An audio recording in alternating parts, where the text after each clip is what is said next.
2 दिवस झाले असतील गावाकडे तर जरा थंडी कमी आली आणि त्यामुळे सकाळी लवकर उठायला भारी वाटते. आज तशी पण मी 6लाच उठले होते. उठून अंघोळ वगैरे केली, बाहेर थोडा वेळ येऊन शांत उभी राहिले.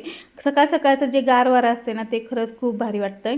त्यानंतर मग देवपूजेची तयारी केली. तर जी काही आदल्या दिवशी फुलं देवाला वाहिली होती आणि नंतर बघितलं तर बाहेर काय फुलंच नव्हती. 2-4 फुलं गावली ती मात्र घेऊन आले. आल्यानंतर म्हटलं आमची उठायची वेळ आणि ह्या आमच्या मणिमाऊंची झोपायची वेळ. अंथरूण अजिबात काढू देत नाहीत जोपर्यंत सकाळी त्यांची झोप होत नाही. त्यांना तसंच ठेवलं आणि नंतर इथं मी नाश्त्याची तयारी केली. नाश्त्यामध्ये आज पालकचे भजे आणि ब्रेड पॅटीस केले होते. ते टोमॅटो केचपबरोबर खायला खूप भारी लागतात. आधी सगळ्यांनी खाल्ले, त्यानंतर मीही निवांत बसून खाल्ले. गरमागरम चहा घेतला आणि त्यानंतर लागले दुसऱ्या कामाला. बरेच दिवस झालं हा पोह्यांचा चिवडा मी करायचा असं म्हणून आणून फक्त सगळं सामान ठेवलं होतं, पण करायला मुहूर्तच लागत नव्हता. म्हटलं आज आहे वेळ तर करून घेऊया. आणि ह्या पोह्यांचा चिवडा मी लाल तिखटमध्ये न बनवता हिरव्या मिरचीत बनवते, त्यामुळे तो अजून चांगला लागतो. त्यानंतर लक्षात आलं की फोडणी झाल्यानंतर मी लसूण टाकला, कारण माझं लसूण टाकायचं लक्षातच नव्हता. आणि मस्त असा इथं चिवडा तयार झाला. आता संध्याकाळच्या चहासोबत मस्त असा एन्जॉय करणार. चला भेटूया नवीन व्हिडिओमध्ये, तोपर्यंत बाय.